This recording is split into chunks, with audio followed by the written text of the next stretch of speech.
So this thing has been on daily duty now for, I don't know, all the summer. Been a few months now. Been really good to me, but it's needed a few things, and today we're finally gonna give it that attention.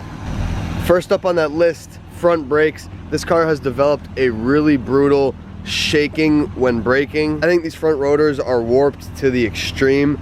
Like, it is violent. So I got two trains of thought here. Either one, it's the brakes, as I suspect. I bought the brakes, we're gonna do the brakes today. Two, if that doesn't fix it, the upper control arms, the thrust arms, those are known for 55-mile-an-hour shake. So for our brakes on this E34 here, we got Raybestos rotors, which are nice. They got the painted center so it won't rust and I don't have to do my DIY paint job. And then we got, what even are these? Power Stop Evolution pads. I don't know where these are from. These were given to me for free from an older guy. Had them laying around, doesn't have an E34 anymore, so he gave them to me. So that's cool. Ceramic pads, those should be decent. So that's our concoction here. It's hard to tell on camera, but these rotors look like they have been through some heat. They got that weird look on them that basically a rotor looks like when it's overheated. Caliper doesn't stick, it spins free by hand, but they just don't look that good. The pads have tons of life left in them, which again, weird, but it is what it is. You know, I don't care. I'll do them regardless. If it doesn't fix my shake, then we'll just move on to the next thing.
Can't forget the brake pad wear sensor that I always forget.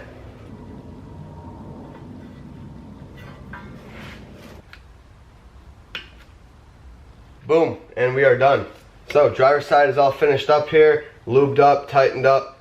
Now we're gonna head over to the passenger side. I don't wanna be redundant, so I'm gonna hit you guys with the before and the after. Almost forgot the rattle clip. Almost, but luckily I saw it on the ground there. And there we go. Brand new rattle clip installed. Now we move to the other side. Gonna put the wheels on, lower this thing, take it out for a spin, bed in the brakes, and see if the shake is gone. So admittedly, this video is picking back up a month or so later. So we did the front brakes in an effort to stop the shimmying, and that did not do the trick. I took a stroll through the service records of this car because there's a lot of them, you know, tie rods, steering stuff. And the one thing it did not show, which I thought would have showed, which is why I didn't assume them, was the upper control arms in the front here. And if you know E34s, these are iconic 55-mile-an-hour shake. These are the cause between this or the ball joint. I think it's usually this is the part that wears out, the actual bushing itself. These cause 55-mile-an-hour shimmy a lot. So before with the warped rotors, it was kind of at any speed whenever I hit the brakes. Now when I drive, it seems to be right about 55 mile an hour, so there's not a doubt in my mind that these are what need to be replaced. So I got male, whatever. Lemforder is the best for control arms on E34s, but I cheaped out and went with the male. I don't think, you know, I believe my Calypso has these on there. I don't even think I have Lemforders on that, and it's been like 3 years now, and they're still holding up just fine. So I think it's a conspiracy. I think they're all not what they used to be. But nonetheless, we're doing upper control arms, and then we are doing a front wheel bearing. I'm not going to say the brand because I'll probably get canceled on here in today's day and age. but you see the OEM unit. So this is the wheel bearing. This is going to be the driver's side. As I mentioned, one of the lugs is missing because it's stripped inside. So that needs to be addressed because it's kind of dangerous and it's been in there for so many years, it's not going to drill out easily. Last time I did these, I was a lot less equipped with proper tools. So, control arms on this, the uppers are easy because the bolt comes through from the top, so you can get the nut right here at the bottom. For the lower control arms, you actually have to pull off the shock knuckle because the nut comes from the top, which is covered there. So it's a lot easier doing the uppers. But I was looking at this one and I can grip it, and you probably can't see on camera, but it does have some play. So definitely a little bit worn. Not really bad. I don't think these are original, but nonetheless. So first off, what we're going to do here is undo the 22mm nut right here, the ball joint, and then I have a pickle fork and I'll hammer away at that, and that should come out really easily. So Milwaukee Impact pickle fork should make this job very simple, should cut the time down tremendously. Easy, very easy.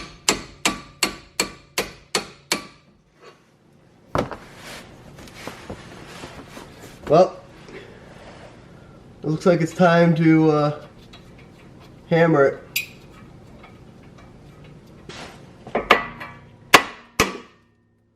Alright, yeah, that was easy. No pickle fork needed. What do you know?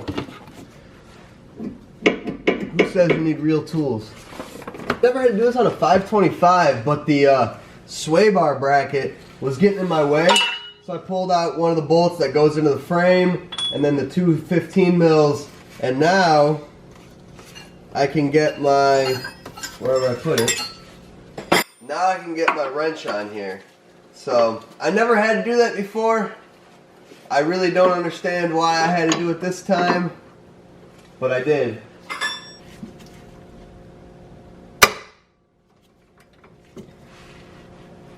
There we go.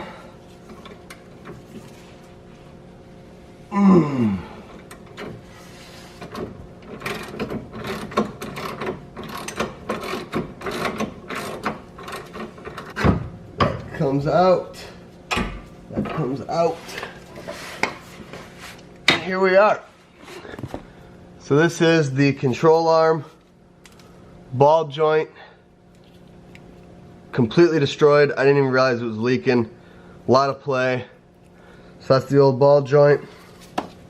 And then this is the bushing with pretty decent amount of play in that. So time to get the new one, and we're gonna see how that one compares. The old one is actually dated 08. So those are now what, 08 to, I mean that's 14 years almost, pretty much. So that's crazy. So here's the new one. As I showed you guys before, no play in that bushing at all. It's completely solid. And then I'll show you the ball joint.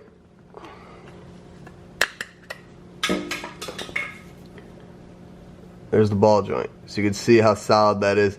Ball joints really don't have much movement. They can rotate, but they don't actually have movement. So, God help me. Got a little brain fog going on from COVID. I was trying to put this control arm on upside down. It goes over the tie rod and then easily slides in. I'm trying to hammer it from the bottom like an idiot. That was stupid. So I'm going to tighten this part down, leave that snug, and then we go do the other side.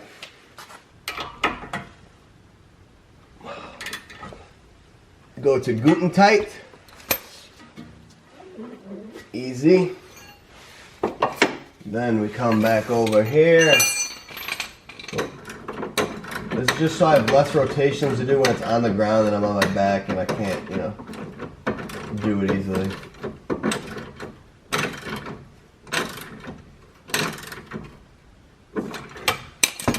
Alright, that's that side done. Now, I'm going to go rail out the other side really quick, and then we're going to lower the car in wood and torque it. Now it's time to torque them. I got both sides done. So this is where having a drive-on lift makes your life a whole lot easier, because I'm on wood, and I got to go in there and try to torque these things down. Alright, that side's done. Alright, that's two.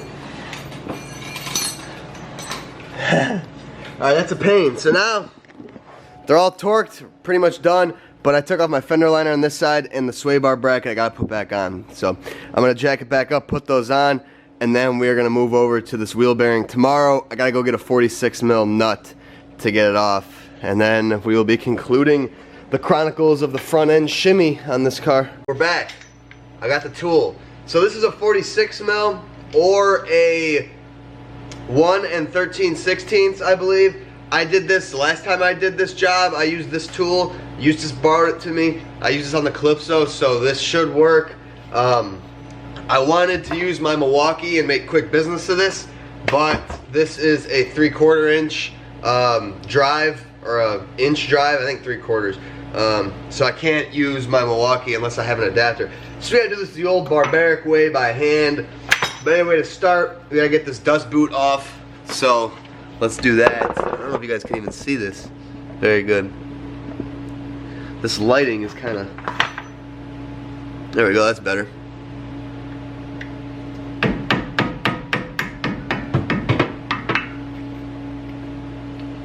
I think you're supposed to buy new ones of these when you do this because it's hard to not destroy them. Yeah, I'm definitely gonna destroy this one.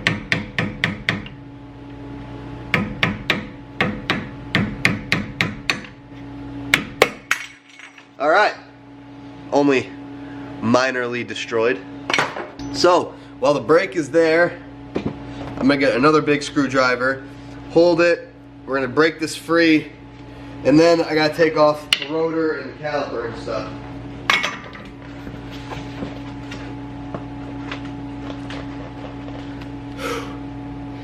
This might not be easy. Oh yeah. Jack handle always does the trick.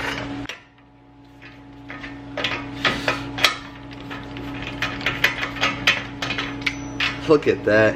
Oh, you know what? I didn't even get the locking part. I'm supposed to hammer it back out because it's supposed to be hammered in. But there you go. That's that big ol' nut. And now, since this has already been in this video, we gotta take off the rotor, the caliper, hit those off, and then we hit the bearing off for the hub. So you guys have already seen this once in this video, so I'm not gonna show you. We're down to just the hub now. And now, that doesn't spin too bad, but like I said, stripped, broken stud, and I think all the other ones are kind of close to stripping. So I was pretty close to only having 3 out of 5 lugs, which I'd rather just not, you know, not deal with. But a couple strikes with the hammer should pull this right out.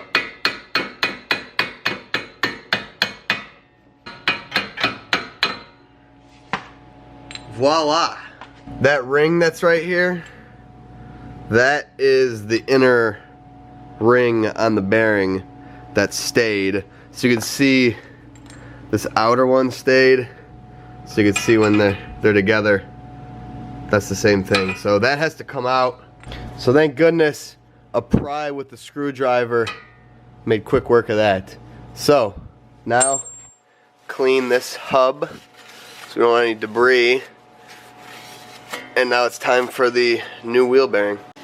So this is the wheel bearing I pulled off of my 540.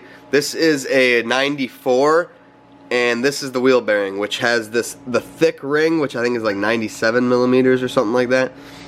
And as E34.net and all these pages say, this is the one I bought, which has the 83 millimeter ring, and it won't focus. There we go. So you can see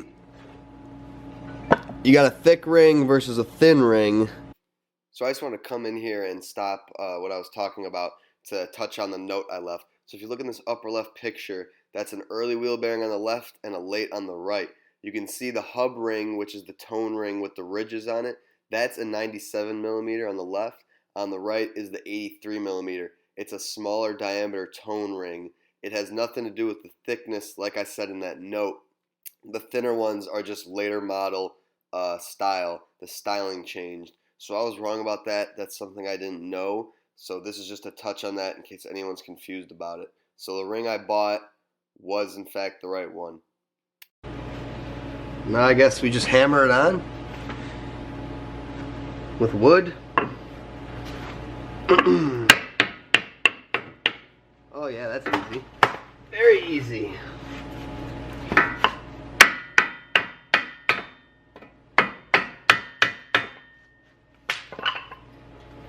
I believe that is it. I also think you're supposed to replace this.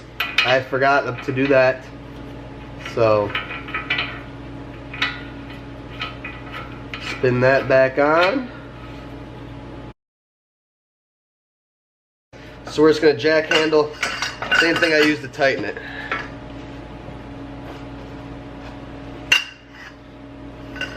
And it's right in the same spot. Look at that. So I would say that is good to go. I'm going to hit this ring in a little bit more. And now this is something I will replace at a later time because I destroyed this dust boot, but I'll still send it for now because it still goes in pretty nice. I could actually probably bend this back relatively nice.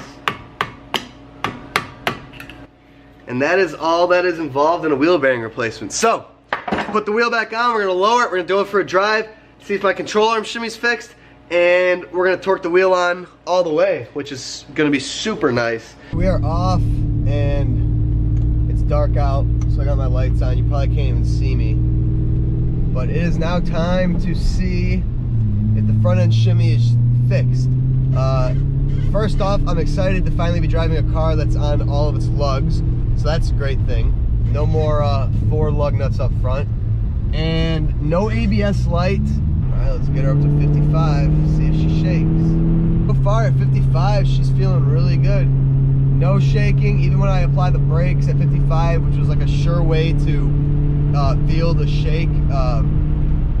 So it would do it at 55, but then if you hit the brakes at 55, it would really do it. And I'm not feeling any shake whatsoever.